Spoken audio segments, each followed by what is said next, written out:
Gerald Ford, I never perceived his political affluence. I only perceived him as another abuser like my father, because Gerald Ford also sexually abused me as a child and sexually abused me right on through my mind control victimization until Mark rescued my daughter Kelly and I in 1988. Gerald Ford is not a pedophile per se. He's what I refer to as trisexual. He'll try anything. Any age, anybody, anytime, anywhere, just as long as he had control. Because he had a perversion of power, in addition to his interest in mind control. Therefore, it was Gerald Ford who came out to our house and explained to my father how to raise me in the project according to government specifications. My father had been caught sending this child pornography through the U.S. mails, and therefore he was approached and told that if he sold me into that project, that he would gain immunity from prosecution. My father remains free from prosecution to date for so-called reasons of national security. My father thought it was just absolutely wonderful and immediately sold me into the project. He felt like the government condoned child abuse. So did I. I certainly felt like the government did. And my father went on to have 5 more children to raise in the project, so there were 7 of us in all. The rest are still awaiting freedom. Once my father agreed to sell me into the project, I was taken routinely to Mackinac Island, Michigan, which is a political retreat where the Michigan governor's mansion is located. It was a bohemian grove of sorts where politicians met and discussed New World Order controls, where they discussed mind control of the masses, mind control in the school systems, how to use occultism as a trauma base. One of my sexual abusers at that time was the Prime Minister of Canada, Pierre Trudeau. Pierre Trudeau is a professed Jesuit. Now, the Jesuits are an intelligence arm of the Catholic Vatican. There's a criminal faction within these Jesuits. I'm certainly not saying all Catholics are bad, nor am I saying all CIA is bad or all politicians. There's good and bad in everything. But nevertheless, Pierre Trudeau represented this criminal faction of the Catholic Church, of the Jesuits, who believed in mind control of the masses because they wanted to be the one world church in the New World Order. The money that was being brought in through the church was funding New World Order controls. And he firmly believed in mind control. Another sexual abuser of mine was then Michigan Senator and later U.S. Congressman Guy Vanderjagt. This is the same Guy Vanderjagt that went on to head the Republican National Committee that put George Bush into the office of president. It was at Mackinac Island, Michigan, when I was 13 years old, that I was dedicated to the senator who had become my owner in this mind control project. That's U.S. Senator Robert C. Byrd. Senator Byrd is a Democrat from West Virginia. And again, as you'll notice as I reveal any names, that this doesn't have anything to do with party lines. Democrats and Republicans both are involved because it's not about party lines, it's about who's for the New World Order and who's not. Nevertheless, Senator Byrd had been in office as I've been alive. He's still in office today. He's been head of our Senate Appropriations Committee, which means he held the purse strings of our country. He decided where money would be spent. And I know from having witnessed and experienced and saw so much behind the scenes that Senator Byrd was appropriating money in directions that would allow for New World Order controls. Not only that, but my father, for having sold me into this project, was granted a lucrative military contract for making camshafts for military automobiles and all. My father became extremely wealthy on his 6th grade education. Senator Byrd, as my owner, would decide where I should go, when, what operations I would be forced to carry out during the Reagan-Bush administration, what places I should be taken specifically for mind control programming. Senator Byrd directed all of my activities. Also around that time, I'd made my first communion in Muskegon's St. Francis de Sales Church. Having made my first communion, I also endured an extra ritual after that was referred to as the right to remain silent. That's R-I-T-E, as in ritual. This involved Congressman Vanderjagt and the head of our church at that time, a Father Don. And they subjected me to an occult blood ritual. This was so horrific. It was this reversal of the Catholic Mass. It confused my mind because when a person's operating on a subconscious level because they're so traumatized that consciously there's no place for what they're enduring, the subconscious mind has no ability to discern and to question and to reason the same way that the conscious mind does. And this reversal of the Catholic Mass into occultism just made it all seem to run together in my mind. It was absolutely horrific. This blood ritual was so horrible that my mind readily accepted the mind manipulation that I endured afterwards, a hypnotic language, the neuro-linguistic programming, mind-controlled programming, that actually changed the way that my brain was functioning, so that, you know, that part of my brain that I said would open up to deal with my father's abuse again and again? They changed that so that they decided when, where, and how that particular compartment of my brain would be opened and accessed. And they replaced the triggering mechanism with hypnotic codes, keys, and triggers, hand signals.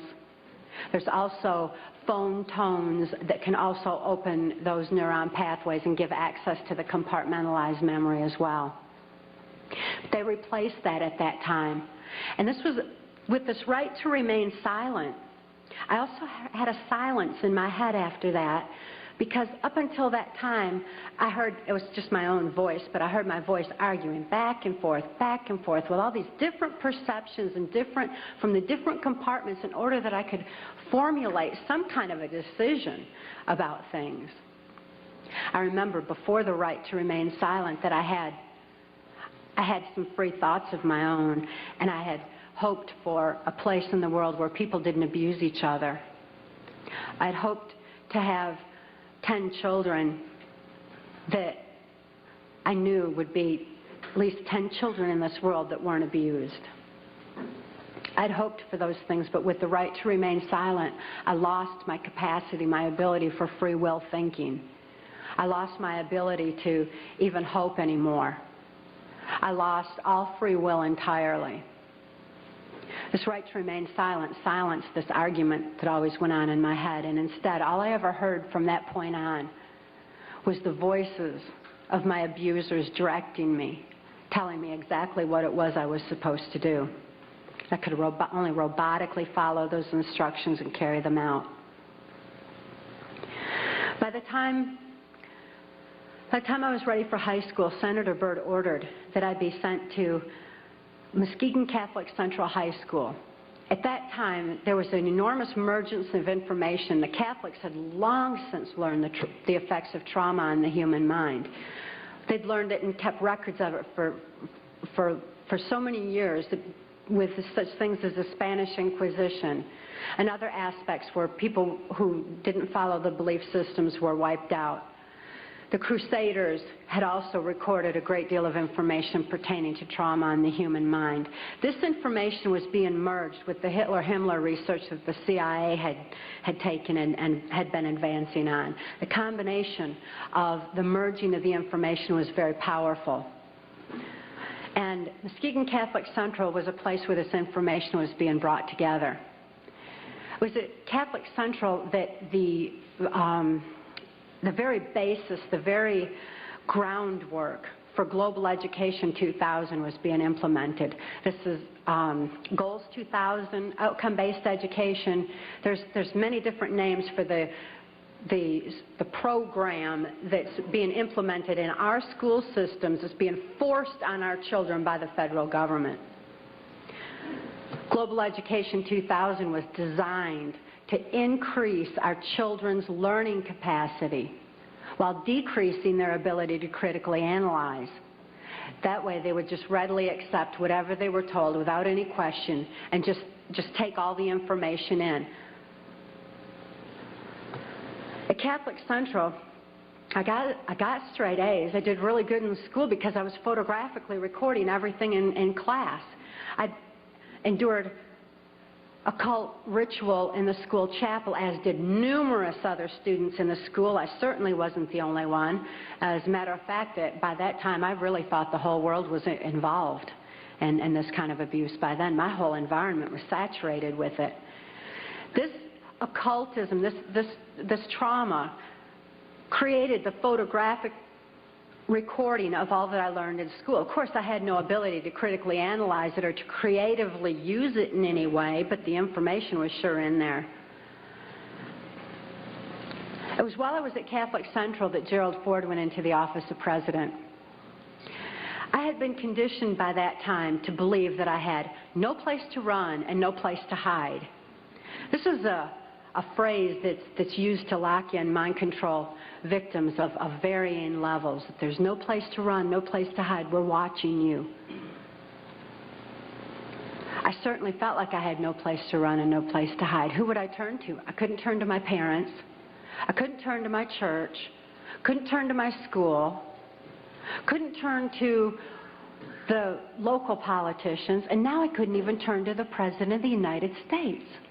I truly felt locked in, which is exactly what they wanted for total control of my mind. Of course, since then, I've learned otherwise, and Mark wisely taught me while I was in the deprogramming process that I did have a place to run, so right at them. And I had no need to hide. Obviously, they do, by the way. They're covering up all their acts with the national security blanket. After I graduated from high school, Senator Byrd ordered that I be transferred to Nashville, Tennessee. Nashville, Tennessee was heavily involved in mind control at that time through the country music industry, and above all, the proliferation of CIA cocaine operations within the country music industry were already in full swing. The political corruption in Tennessee was just all the way to the top. The country music industry provided a cover for mind-controlled slaves like myself to be taken around the country to the various places as designated, and also to distribute and deliver the large quantities of CIA cocaine that was coming into the country. It was my experience that the CIA's so-called war on drugs is no more than the CIA eliminating their competition as they take over the drug industry worldwide.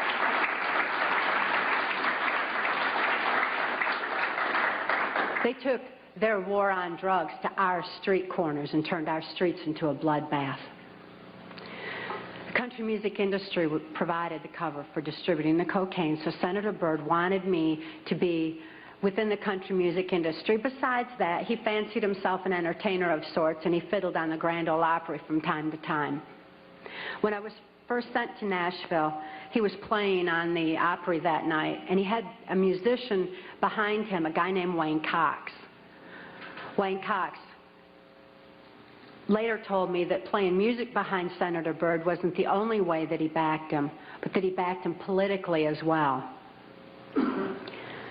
After the Opry that night, I endured an occult ritual again. Occultism is oftentimes used as a trauma base for mind control. Who can comprehend that kind of a trauma? Blood ritual is absolutely horrible, and it's a perfect trauma base for mind control, for the compartmentalization of memory. I witnessed Wayne Cox murder a railroad bum down at Nashville's Union Station. It was abandoned at that time, and there were bums around, and he shot him right between the eyes and cut off both of his hands, which was Cox's MO for murder.